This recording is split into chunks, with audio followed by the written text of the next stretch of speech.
Ako nga pala si Christian, grade 11 student. Isa sa pinakagwapong nilalang sa Mars. Nabuhay para lang maging tagahugas ng pinggan. Good morning, people! Christian! Ito naman ang ate ko, si Ate Andrea. Ang ganda naman siya eh.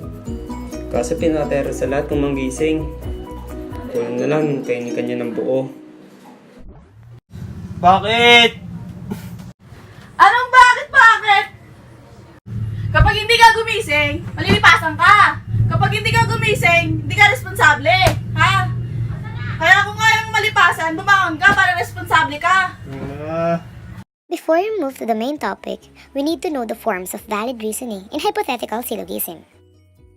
Modus ponens. This reasoning states that if you accept if P, then Q as true, and you accept P as true, then you must logically accept Q as true. In symbols, P, then Q, P, therefore Q. Modus tollens. This reasoning states that if you accept if P, then Q as true, and you accept not Q as true, then you must logically accept not P as true. In symbols, P, then Q, not Q, therefore not P. Law of syllogism. This reasoning states that if you accept if P, then Q as true, and you accept if Q, then R as true, then you must logically accept if P, then Q as true. In symbols, P, then Q, Q, then R, therefore P, then R. Direct proof. Direct proof is one of a method proof in mathematics. In this method, we start by presenting premises, then use applicable forms of reasoning such as the modus ponens, modus tollens, law of syllogism, law of contrapositive, and other logical equivalences to arrive at a valid conclusion. The basic outline for this method is shown. Problem. Prove P then Q is true. Using direct method, assume P is true, then show that Q is true. Conclusion, P then Q is true. We have verbal argument and the translation. Kapag hindi ka gumising ng maaga, malilipasan ka. Kapag hindi ka responsable, hindi ka gumising ng maaga. Hindi ka malilipasan, kaya responsable ka. The translation to it is, let not P, hindi gumising ng maaga, Q, malilipasan ka, not R, hindi ka responsable. We also have premises, not P, then Q, not R, then not P, and not Q. Conclusion, therefore, R. In proof, we have statements and reasons. Not P, then Q, premise. Not R, then not P, premise. Not R, then Q, law of syllogism based on statement 1 and statement 2. Not Q, premise. Therefore, R. Modus tollens based on statement 3 and statement 4. Ano ba naman to? Ang aga-aga pa eh. Gising ako.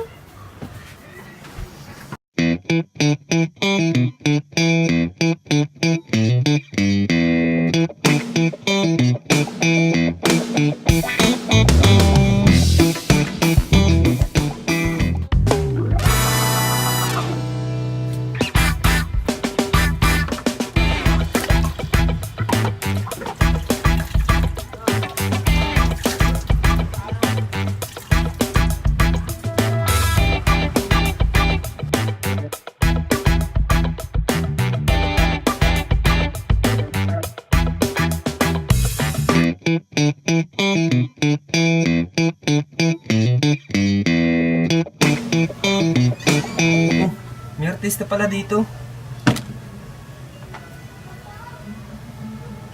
Kaya gandang gwapong nila naman pala nito.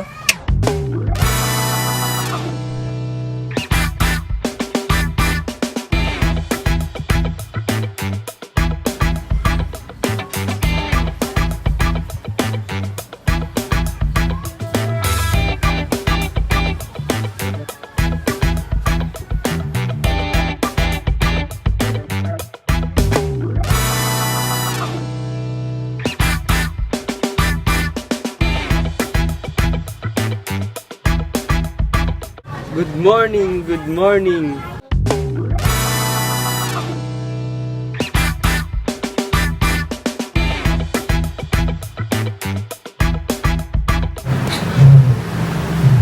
Siya naman si Nicole, ang aming bunsong kapatid. Good siya pero masungit sa lahat. Kahit ganyan yan, masipag yan, tsaka masunurin. Ano yan, bunso? Morning. Pag hinawakan mo ako, maiinis ako. Kapag hindi ka umalis, hahawakan mo mukha ko. Kaya kung ayaw mong mainis ako, umalis ka na, ngayon na. We have the verbal argument and the translation.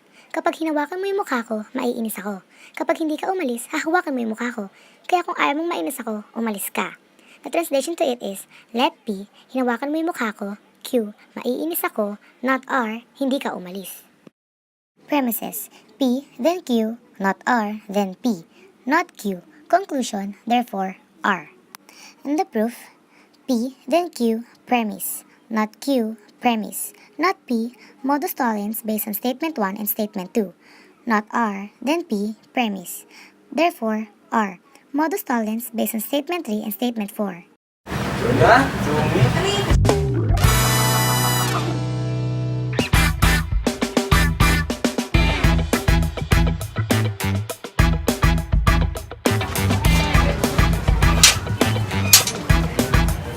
Das. Pare. Siya naman si Sean, aka Das. Isa sa pinaka-competitive kong best friend. Kahit napakakulit niyan, napakabait niyang kaibigan. Siya yung lagi nagbibigay ng hamon sa aming magbe-best friend. Siyempre hindi ko atrasan yan. Saan punta mo? Wala naman, tara gala tayo.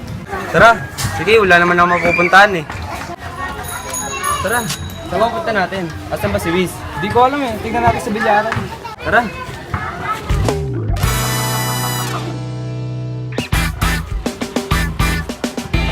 Ano na pare?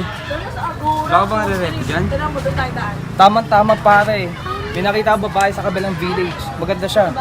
We, maganda? Ano pangalan? Ay. Eh, nang challenge ko sa'yo, nakilala mo siya. Ba't ganun? Tara par, puntahan natin.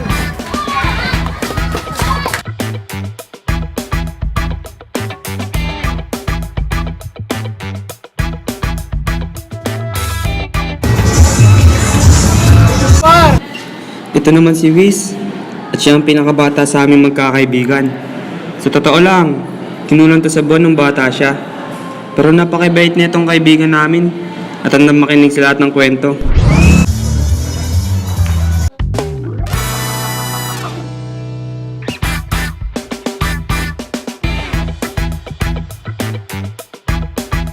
Ano nga pala yung sinasabi nitong may magandang babae? Saan yun?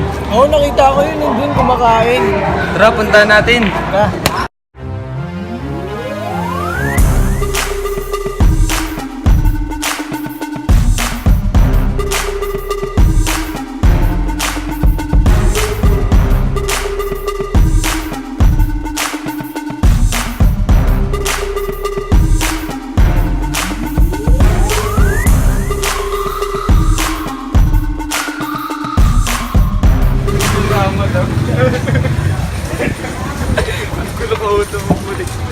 Uy, pare, ayun yun, no?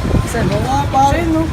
Ikaw na nga ang hinahanap ng puso, ang siyang magbibigay ng saya, ng tamis at lambing sa buhay.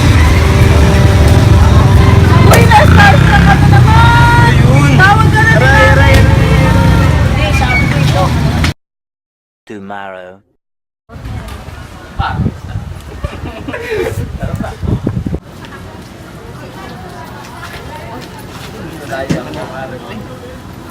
Pare, may kukwento ako eh. Siyempre. Gusto ko sana mag-engineer. Kasi si Nicole naman mag-nurse. Para yumaman kami. Kasi pag yumaman kami, baka di na mag-nurse si Nicole. Hindi na susumikap yun para sa amin. Hindi ko na alam gagawin ko. Ano na to?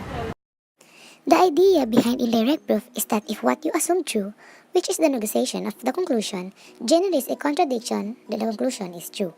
The basic outline for indirect proof is as follows. Problem. Prove P, then Q is true.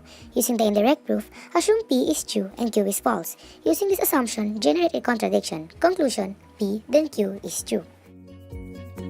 We have the verbal argument and the translation to it. Kapag nag-engineer si Christian, mag-nurse si Nicole. Kapag nag-engineer si Christian, yayaman sila. Kapag yumaman sila, hindi na mag-nurse si Nicole. Kaya, hindi na mag-i-engineer si Christian. The translation to it is let P, nag-engineer si Christian, Q, mag-nurse si Nicole, R, yayaman sila. Premises, P, then Q, P, then R, then not Q. Conclusion, not P. The proof, P, assumption negotiation of conclusion, P, then R, premise. R, modus ponens based on statement 1 and statement 2. R, then not Q, premise. Not Q, modus ponens based on statement 3 and statement 4. P, then Q, premise. And not P, modus tollens based on statement 5 and statement 6.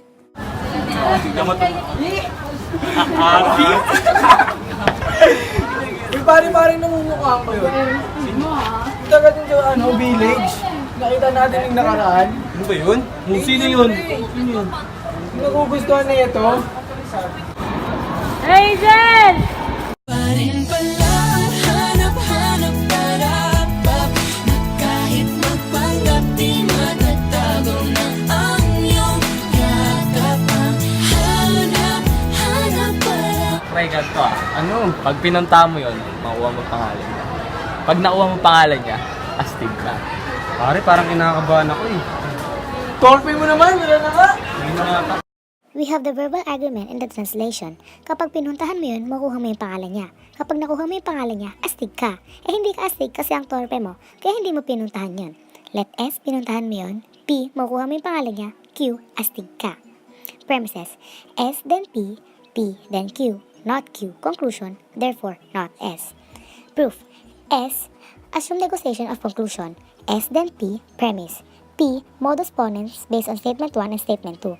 P then Q, premise. Q, modus ponens based on statement 3 and statement 4. Not Q, premise. The next day.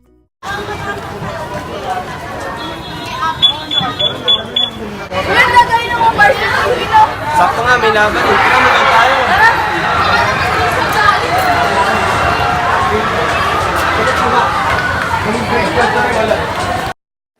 The two methods of proof we have discussed previously focus on one idea. Given a statement, prove that it is true. This time, we will focus on how to prove that the statement is false or how to disprove a statement. In disproving a statement, one must understand the notion of violation.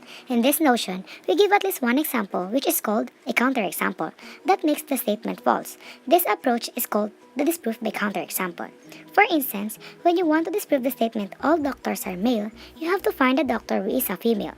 One example is Dr. Vicky Bello. Then you already disproved the statement all doctors are male. Another example is disproving the statement all Filipinos are short. A good counterexample to this statement is Benji Paras, a 6'6" Filipino basketball player. Therefore, the statement all Filipinos are short is false.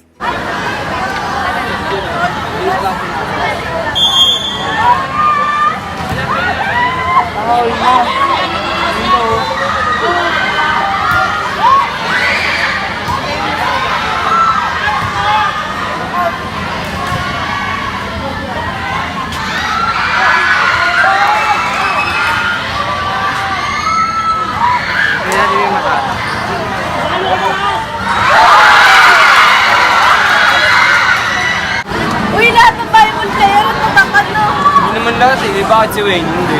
Oo nga. Ano, tandaan tayo? Tara?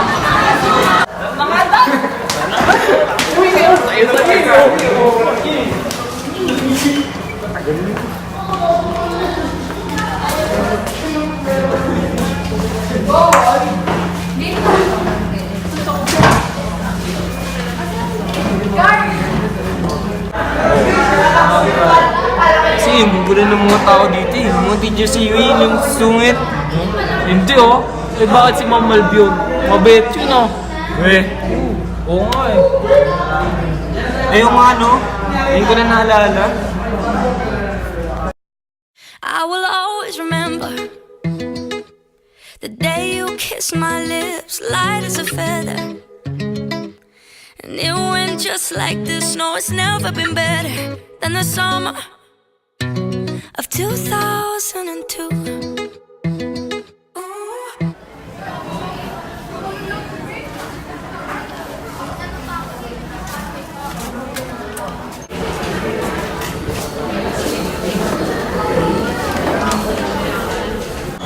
Mabuti na nakakabas. Kaso mamahal lahat ng mga tinda dito sa kantin eh. Uy, hindi ah. Ba't gusto mo yung putlong?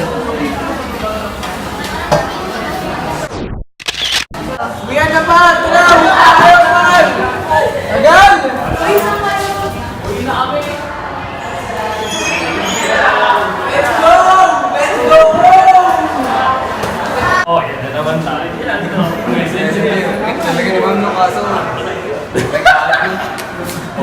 Tuloy, pinagaling na kasi na messenger. Oh, paiba naman tayo. Ano naman yun? Paano naman yung pinopormal? Alam mo ba? Pag torpe ka, hindi ka magka-girlfriend. Sus, wala na sa mga isip lang. Nakalimutan ako. Hi! Napakaganda niya talaga. Simula nung una ko siya nakita. Grabe! Ang bilis na tibok ng puso ko. Ikaw na talaga yung babaeng hindi ko napapakawalan pa. Sa tuwing nakikita kita, yung ngiti ko, umaabot hanggang tenga. Ito na talaga. Ito na, hindi ko na palalampasin pa. Ang hirap-hirap naman kasi. Ay, may nakalimutan pala ko! Hintay kita dito. Sige. Teka. Saglit lang. I'm Christian. I'm Hazel. May nagapis, puso'y kay bilis, parang ayaw nang umalis. Sa tabi mo magandang miss, oh please, di ko matiis na sabihin sa'yo maging ka, sa'yo ako. Hey crush, may pag-asa ba tayo? Ngayong alam mo sino ako, pwede ba? Hey love, ang itawag sa'yo, pwede namang check kita, farm ako, oh. Isang araw ay naglakas ng loob, dalang roses sa'yo'y nabog. Kamay nagdapis, puso'y kay bilis, parang ayaw nang umalis. Sa tabi mo magandang miss, oh please, di ko matiis na sabihin sa'yo naging ka, sa'yo ako. Kamay nagdapis, puso'y kay bilis, parang ayaw nang umalis. Sa tabi mo magandang miss, oh please, di ko matiis na sabihin sa'yo akin na, sa'yo ako.